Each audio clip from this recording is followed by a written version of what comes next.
Hello and welcome. You are listening to the Refuge podcast, and this is the third episode of a mini-series devoted to exploring policy issues and creating a bridge between people with lived experience, researchers, and policymakers.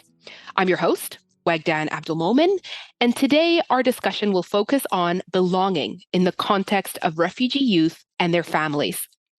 What determines our sense of belonging to a community? How can we improve belonging? And what can we take away from research and community partner experiences? I wanted to read you a quote that I came across by philosopher Patricia Churchland.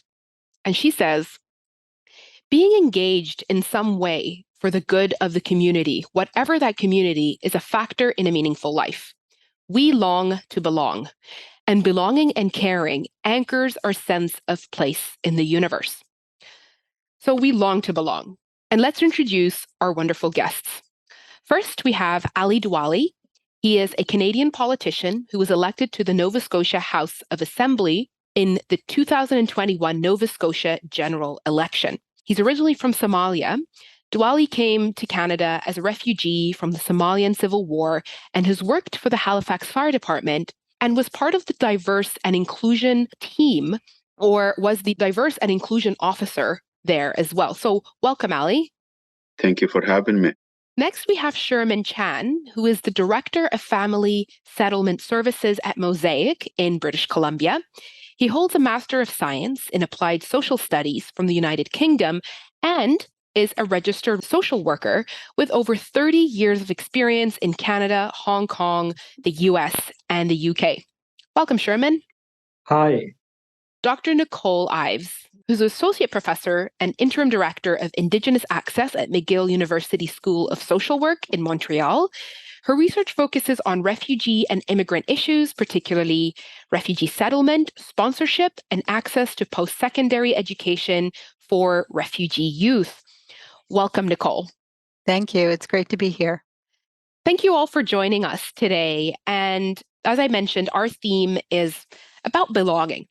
Now, before we dive into suggestions and ideas, let's define belonging. It's one of those fuzzy concepts that we can all sort of identify subjectively, but not particularly have a fixed definition. So I'd like to go around this virtual Zoom table and ask about how you would understand or describe belonging. How about we start with Ali? How would you define belonging to a community? It's a great question, but I think it's fair to say it's a question I've been struggling myself since I left the place that I used to call home. And I haven't defined that question yet. But I really have the realization of sometimes it's not how you define something, it's how other people define you. So I'm a father of 8 children, and, do I call home where my children were born and raised? Do I call home where I was born and raised? Do I call home where I was succeed my life and had a good life? So in other words, I think this is something that we have been shy away actually to dive on and to dig on. Who actually holds this belonging?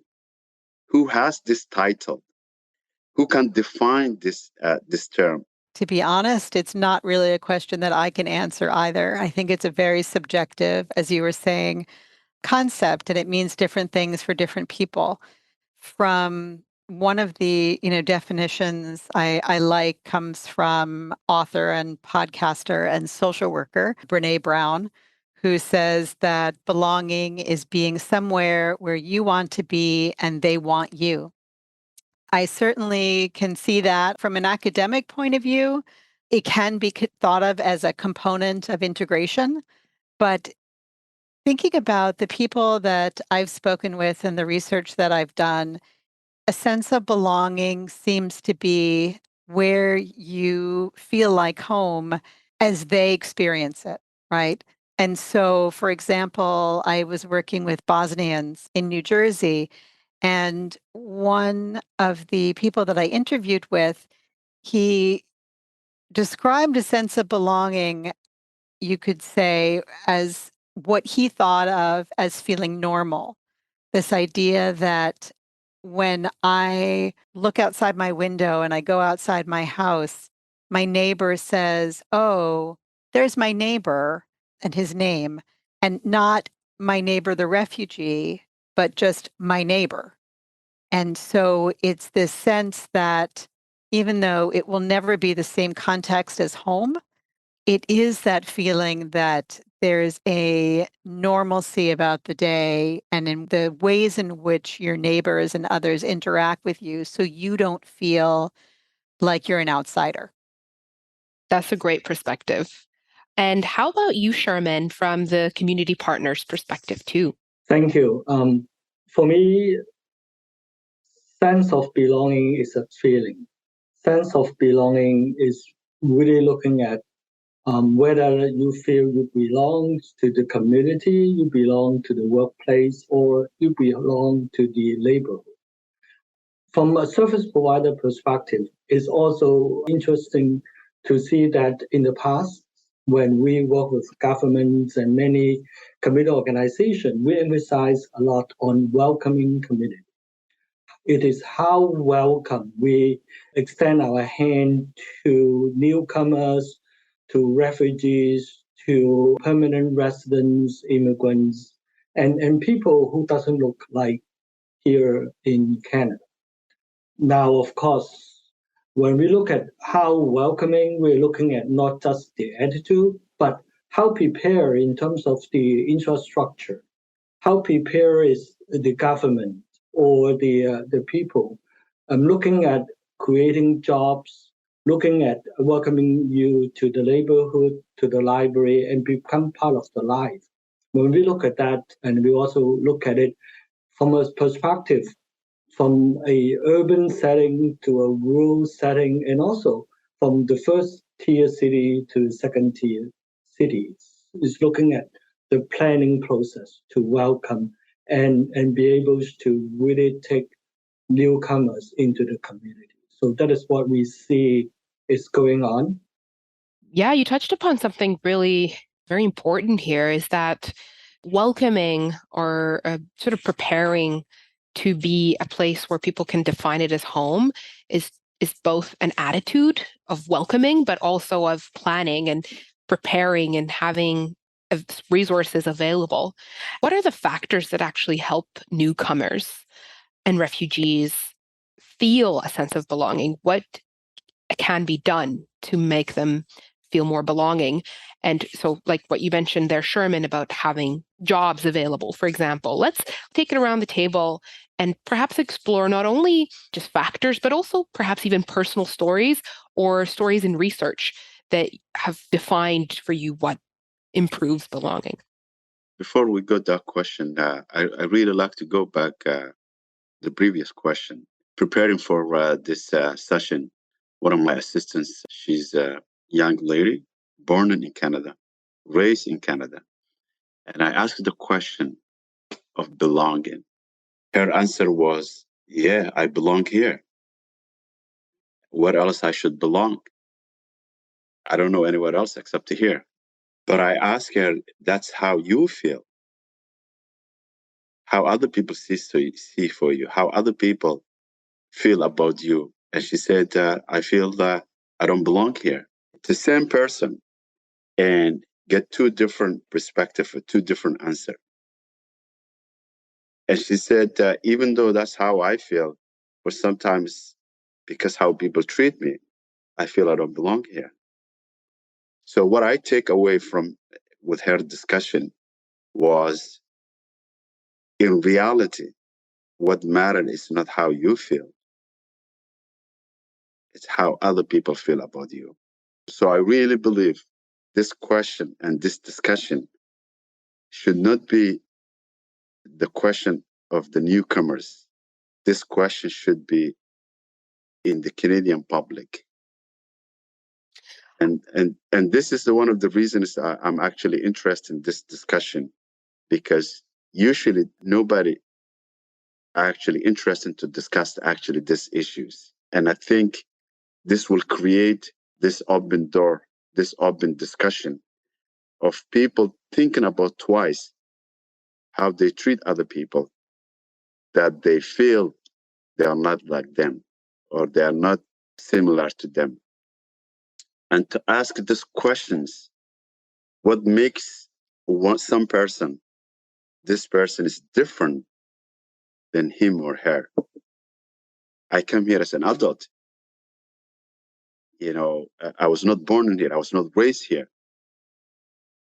But somebody who's actually never been anywhere else her life, but yet feel this way, it's because of the other people who created this environment, who created this mindset to segregate people. And that is what needs to be changed. Thank you. Any reflections from the group on this very thought-provoking idea? It is the stereotype of you belong to a certain group that you would never be able to change. And there is a purpose of you coming here because we need to fulfill some labor or some job, or that is you are coming here to help to build the Canadian economy.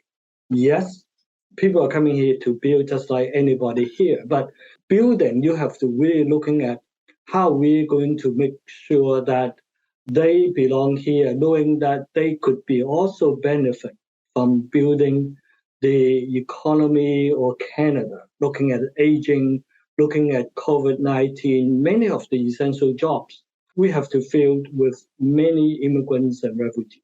It's once they are here, how we are giving them opportunity to become permanent residents, how they are feeling that is together with everybody here to belong here, that they have a permanent residence, that Canada, that they can continue to build together with everybody. I think that is more like a policy question, that is more like a political question about who belong to Canada.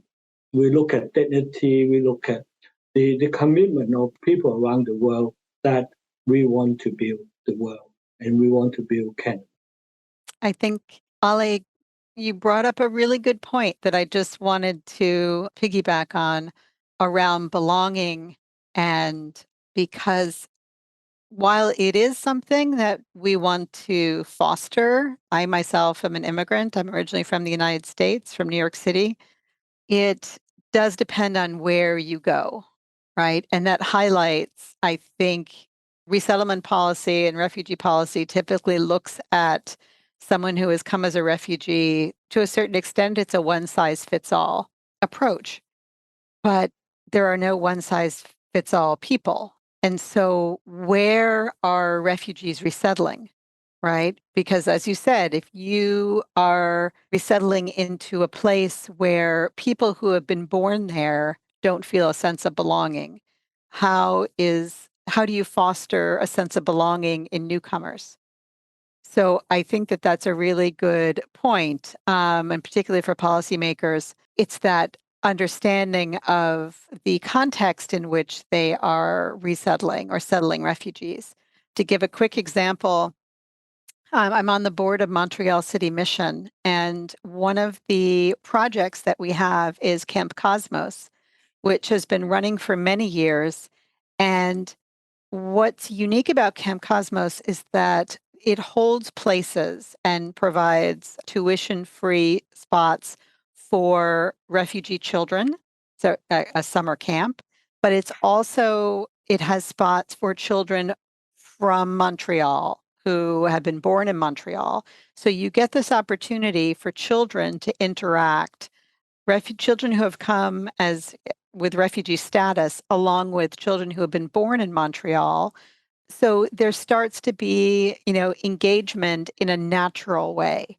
And it facilitates, I think, some sense of belonging in the children because they can play and interact in ways that are familiar to them in a new context.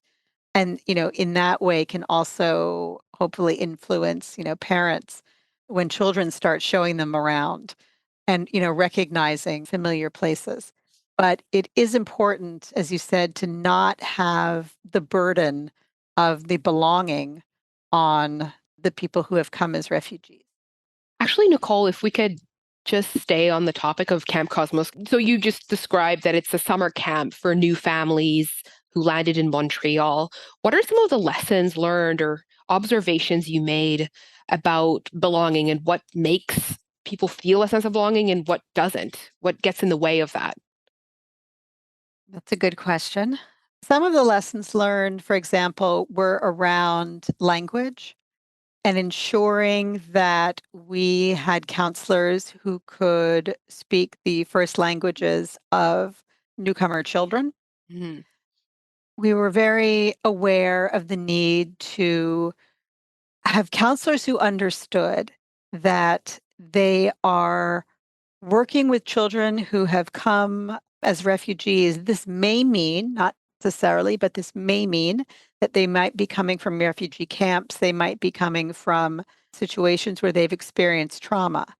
So it was important for us to provide training for counselors so that they understood this, and also to have people on call who were trained therapists who could respond to the needs of children if they were experiencing that trauma. The other lesson that we learned was the importance of engaging parents.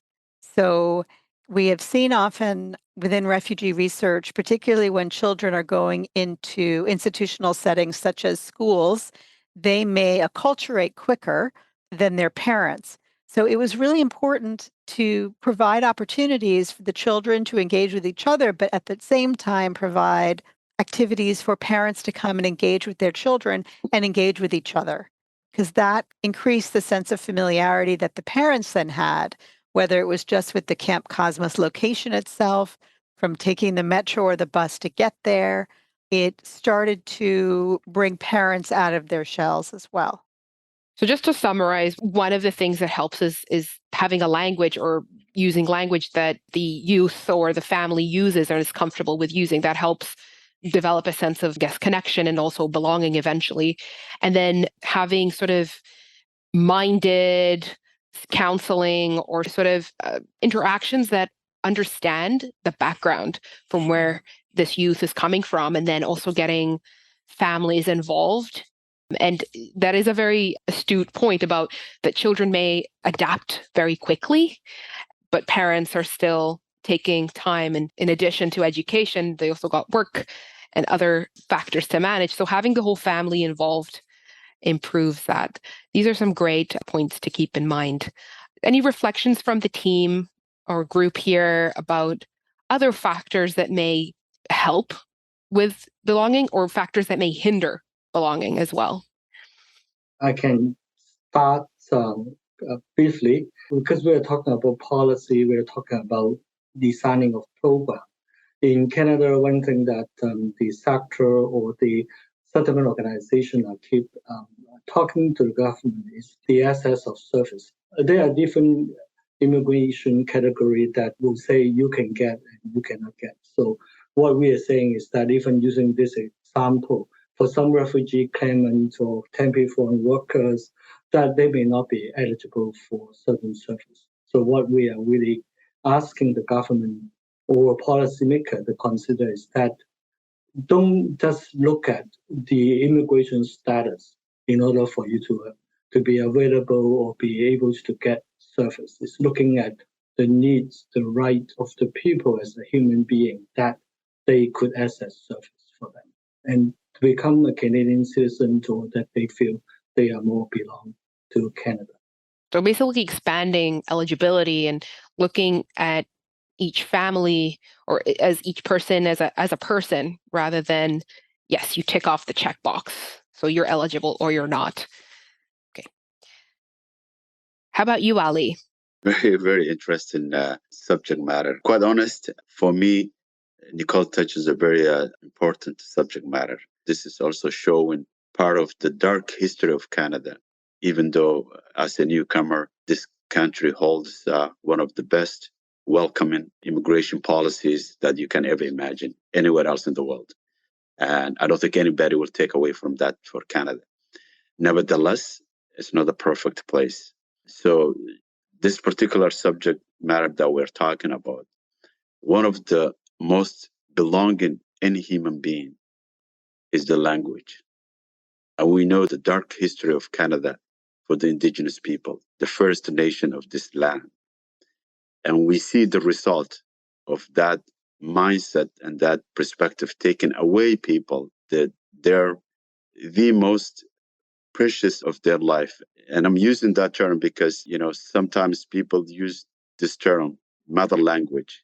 When you attach mother something, it means something. That's a very important. And we know also for the fact that so many nations that have a national language, but also have so many languages that people speak, use their daily life, that interact each other, that use their life.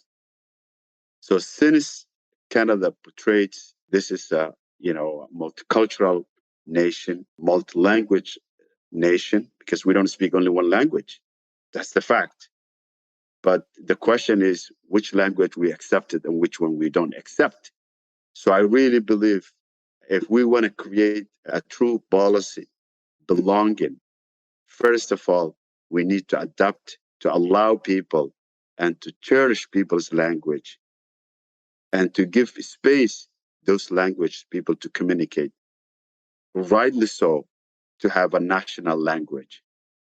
Some of the things that actually makes people to withdraw their life is, to give you an example, if I come here as an adult, which I actually came here as an adult, I was the father of 3 children when I arrived here. But there were so many things in my early settlement, if I was given those very important information through my language, until I adopted the national language, could have changed my life way better than I struggle. So I really believe the language is the key that gives people belonging, but also will give people a good start in their new adopted land. Hmm. Really good point. And I wonder if I can expand a bit more and ask for what are some practicalities that would have made for you, for example, Ali, it easier to use your language? Are you referring to, for example, having services that are available in more languages, including your mother tongue, or being taught, or having your children being able to be taught different language in school? I'm a part of a party that is an opposition party. And one of my new role is emerging languages. And this is something that I'm actually advocating as an elected official, that in line what I'm saying here today, the value of languages. So to answer your question, anything related to the medical need, if I was given my language, if I could have ways that I can express my own language to describe exactly what pain I have in terms of education, in terms of training, same thing, my own children, if they could have a programs or after school or community service that will keep their inherit and their language. And sometimes you can ask those who are newcomers service providers. You'll see children giving translation their parents Mm-hmm. in a very, very difficult situation, whether it could be a violence, whether it could be a human catastrophe, let's say a fire, whatever you want to call. So this shows you how those adults are desperate to express their feeling and their condition. Imagine if that child was not there. Mm-hmm. Imagine if this person didn't have a children.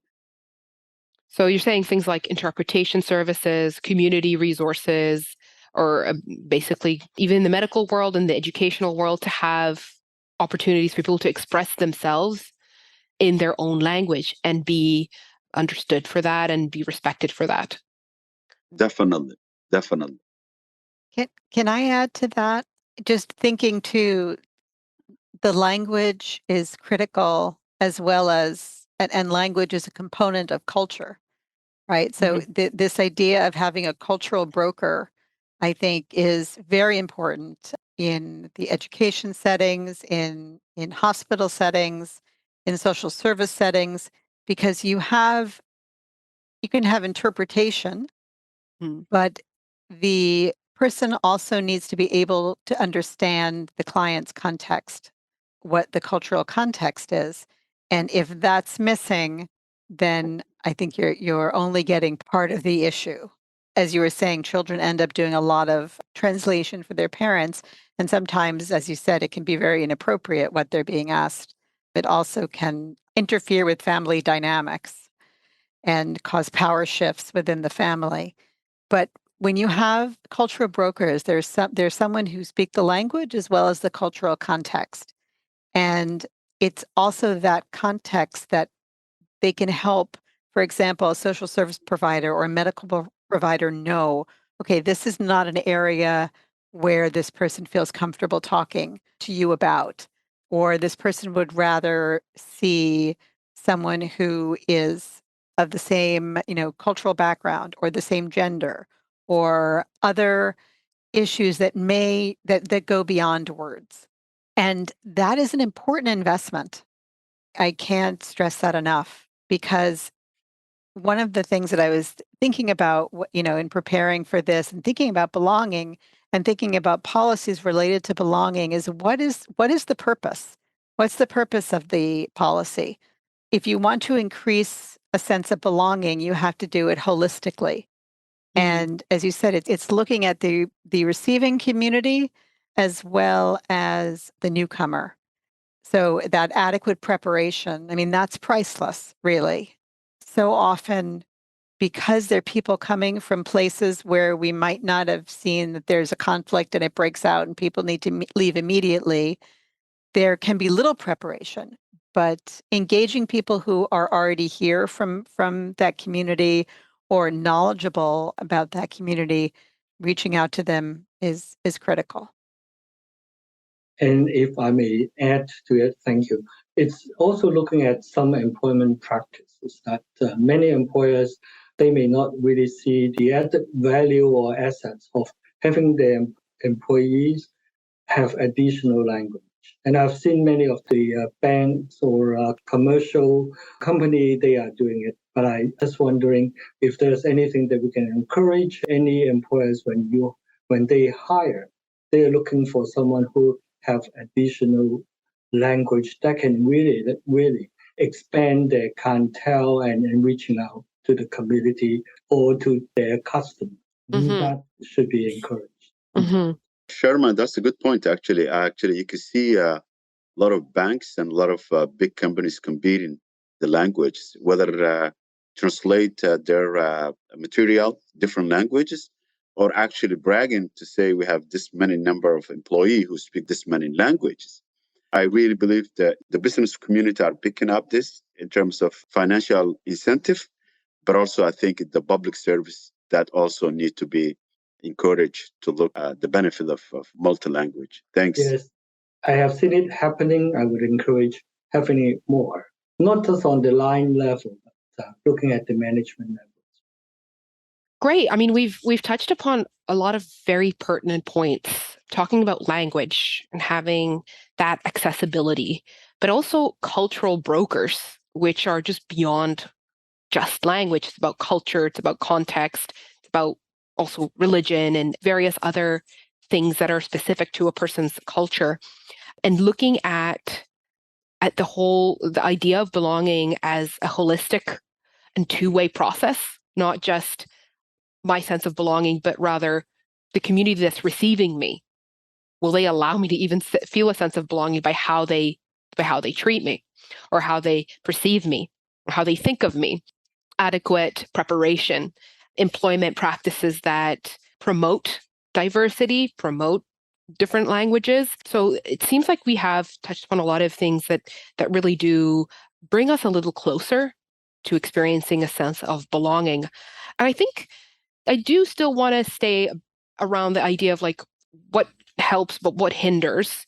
And I think we need to come, and I think Ali, maybe you touched upon it, about discrimination and how discrimination can actually get in the way of belonging, even if services are provided, even if one can speak their own language, even if there are jobs in the community, but one experiencing a sense of otherness or discrimination.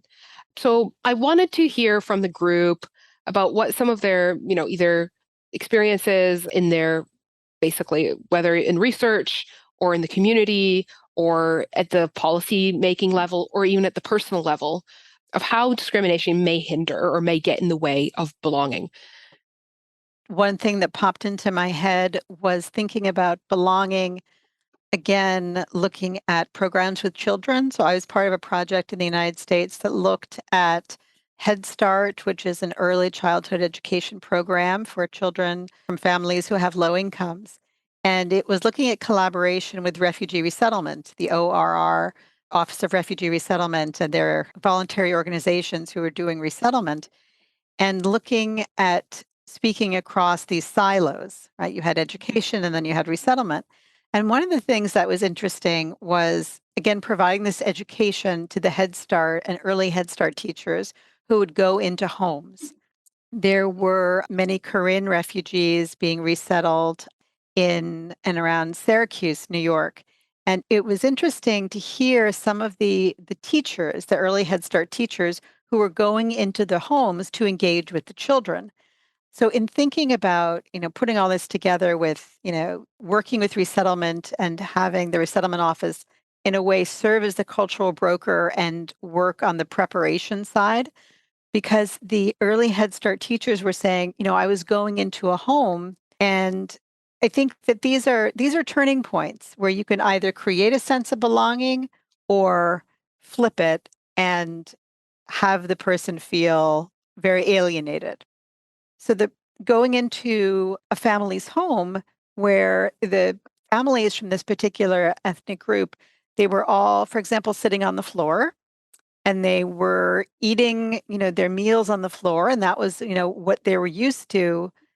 And the early Head Start teacher coming in and saying, I don't know if I want to sit on the floor. And then they were also offering food. And, there could be regulations like you can't accept food. But to not accept food in so many cultures can be extremely rude. So this idea of providing preparation for, you want to build relationships. And if you want to create a sense of belonging for these families, you need to build relationships with them. You need to get to know them, and you need to understand where they're coming from. You need to understand that it's not that they won't sit in a chair. Like some very obvious, kind of reviews. And it's okay for you to eat what they offer. You can also say that you have allergies if that's the case. But there are some real opportunities for building relationships, which contributes to the sense of belonging. And if those are missed, I think then down the road, it makes belonging much more difficult. Mm-hmm. I mean, what I'm hearing is that we need to train service providers and those who are supporting others and educate them about the cultures that they're supposed to be connecting with and helping and supporting. So there's a role for training and education here as well. If I may say one thing, I think earlier, as we said, this relationship to me, it's a one-way relationship rather than the natural two-way relationship. What I mean by that is those who came here already made an intentional belonging because they left where they belong and they made that decision. I'm going this place and I'm going this reasons. So I really believe, the receiving end is the people who need to create this belonging and this welcoming. And the reason is because they are the one who created these differences, us and them. So I really like to encourage the mainstream Canadians to actually come forward and to engage the newcomers and to learn who they are, what they eat, what they speak, how they do things, rather than seeing, I don't want to sit in the floor. And, I was not prepared to come here to eat. We as also newcomers, it's our job actually to educate people and to share people who we are, what matter to us, and why they are matter to us.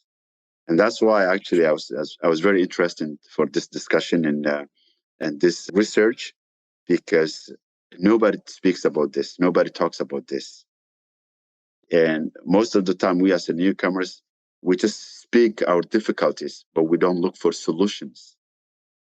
And this kind of setting, this kind of discussion is actually, that's where you create solutions.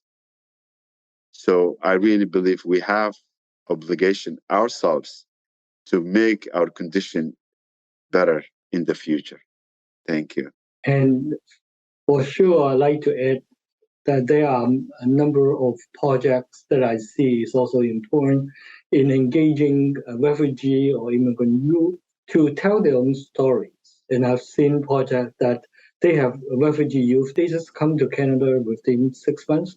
They are doing documentary projects using technology, they film, they video, and they present at public libraries. And it's really bringing the dialogue and also telling stories to those who don't understand their journey, particularly the refugee journey, and also looking at how they can contribute and how talented that they are. They are not many of the stereotypes that they are coming here to take advantage of the Canadian hospitality. It is not. They are here to contribute.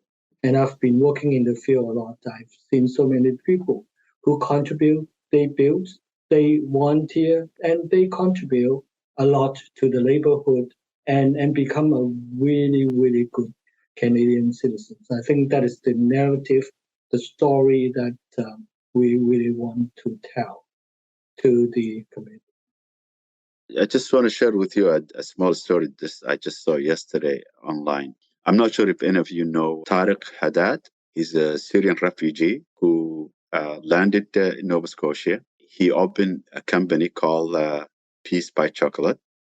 It's a well-known story.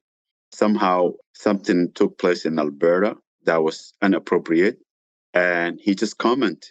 What he commented actually has nothing to do even being Canadian. You know, somebody harassed somebody, and he said that's not okay, and he get the response, "Go back where you come from. You don't lecture us." But anyway, it was a very disappointed to see this kind of discussions. And this gentleman is making contribution in Canada.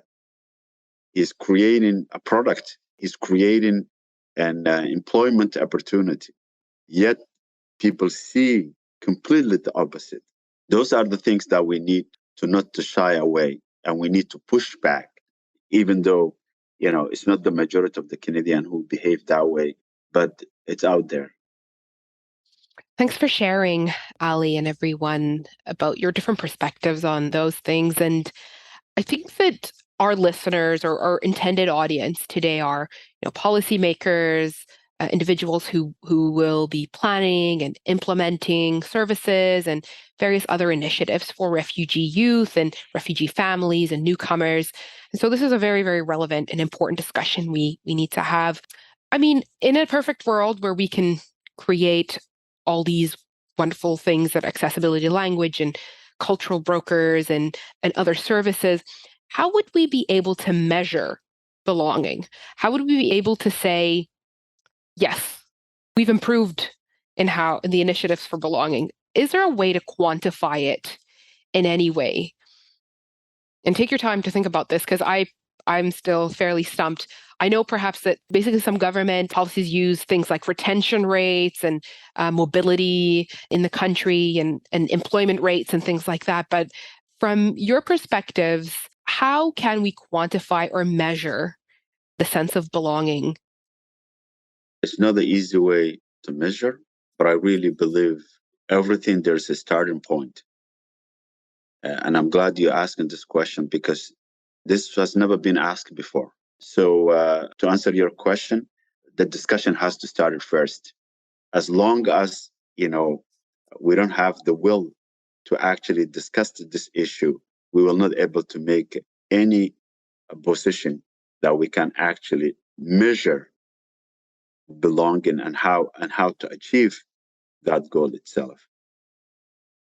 And I have seen some community, they use the degree of social connections or social participation as one of the indicators of belonging, because looking at how much the newcomer participate in neighborhood, in the social service setting, or become politicians, engage in committees. That is one way of looking at the degree of participation, but it's not a total picture.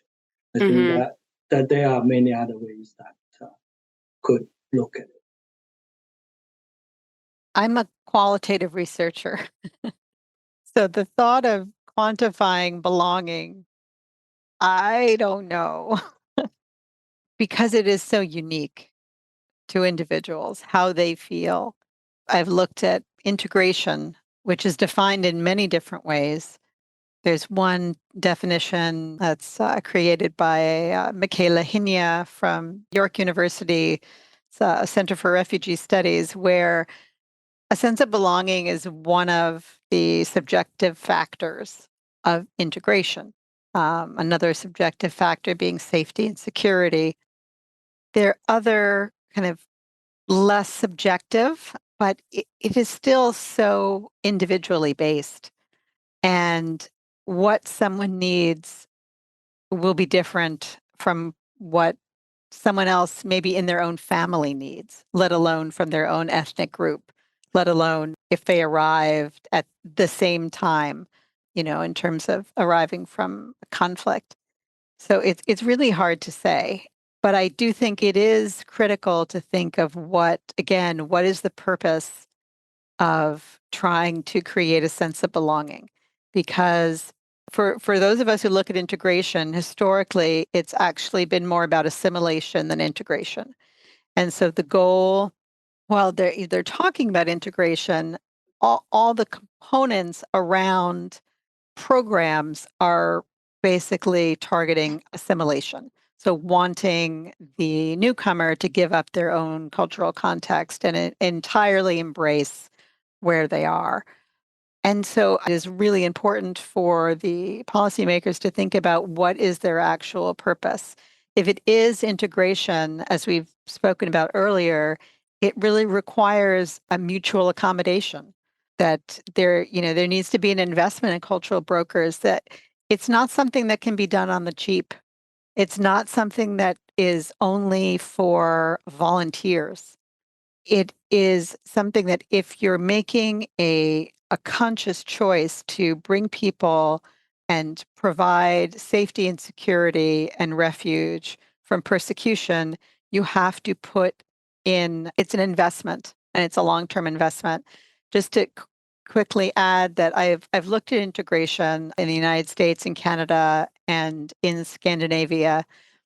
And in the United States, it really is connected to their perspective on social welfare in a sense that, okay, you've arrived, we've accepted you as refugees. Now it's sink or swim. Good luck. You see that in terms of how long their resettlement support is, right? 90 days or up to 8 months for cash assistance. But the goal is to get people off assistance as soon as possible and get them working, which often mires them in low skill or no skill, low wage labor. I've spoken to people who have come as refugees who have said, thanks a lot, but it seems like you've just brought me here to be low wage labor. People need to be transparent about what resources they're offering.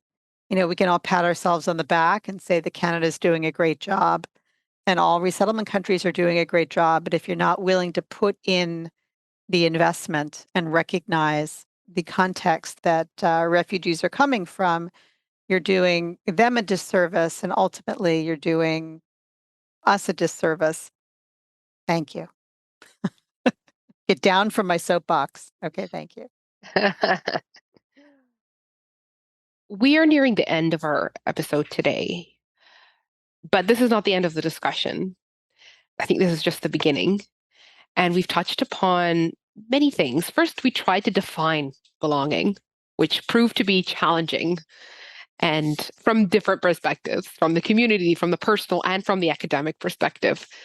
We tried to explore what are the factors that allow people to come closer to belonging, like language and cultural brokerage and engaging parents and factors like that. And we also touched upon the challenges and the societal challenges too of the receiving community.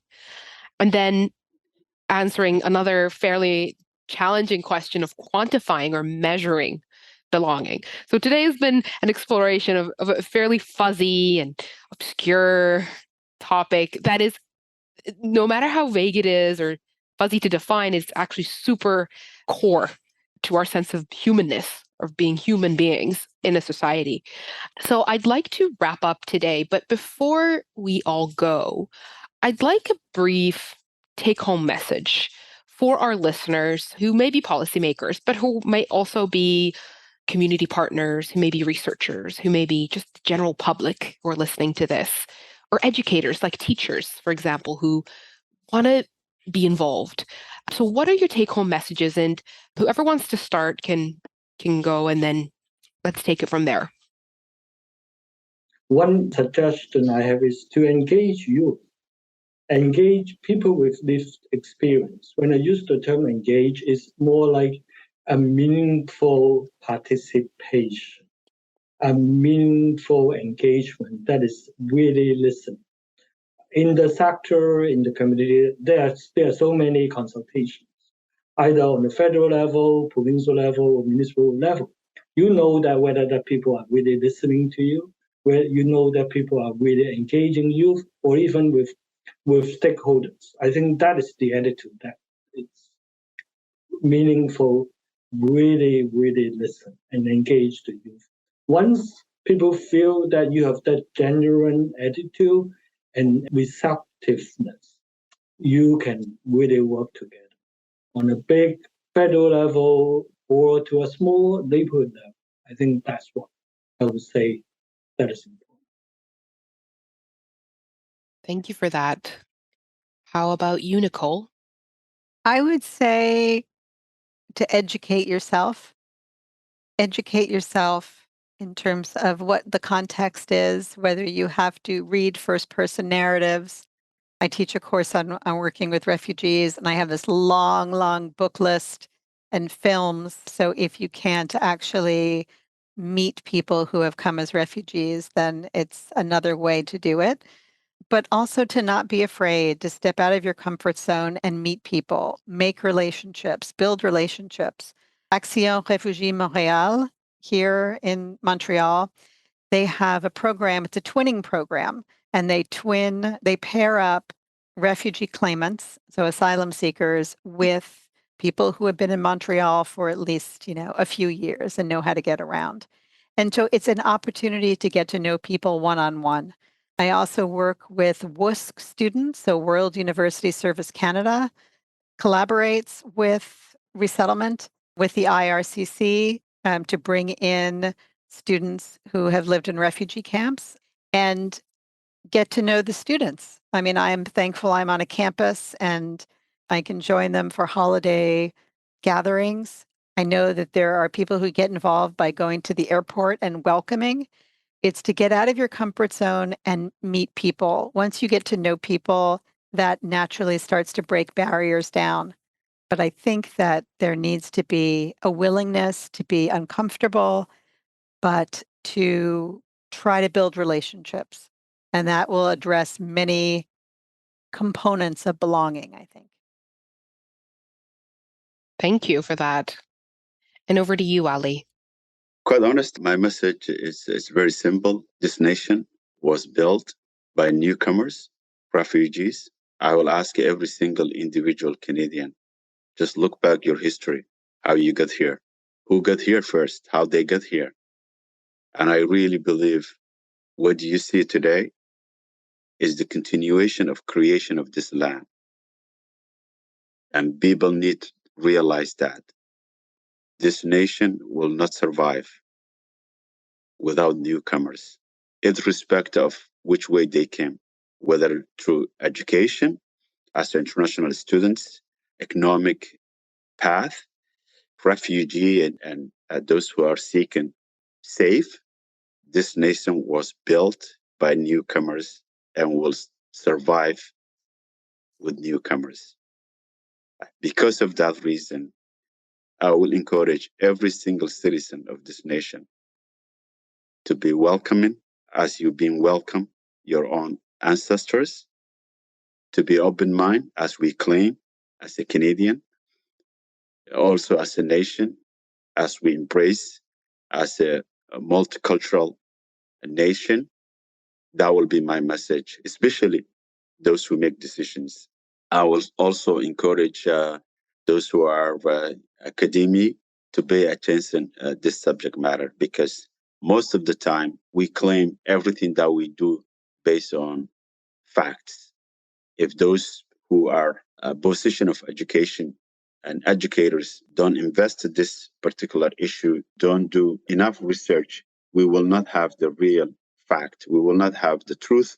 We will not have a better result in the future. It just popped into my head, and I wanted to be able to include this because I also work with Indigenous students at McGill. And I think, just thinking about the Truth and Reconciliation Commission's calls to action to highlight for policymakers the call to action number 93, which calls on the government to create a better information kit for newcomers that talks about the histories of First Nations, Métis, and Inuit peoples, that includes residential schools, so that there is again, this holistic understanding of where they've come, in addition to, creating a sense of belonging. I think it goes back to our earlier discussions about discrimination. So that's an area where policymakers can be directly involved in terms of providing funding to create better information about Indigenous peoples here. Beautiful. Thank you very much, everybody. And if I could extract a few little quotes from each one, take-home messages: engage youth, educate yourself and be willing to build relationships, be welcoming, open-minded, and embrace this multicultural nation. So with that, I want to thank everyone for being here today and sharing their wonderful perspectives. We look forward to the discussions that follow. Thank you very, very much.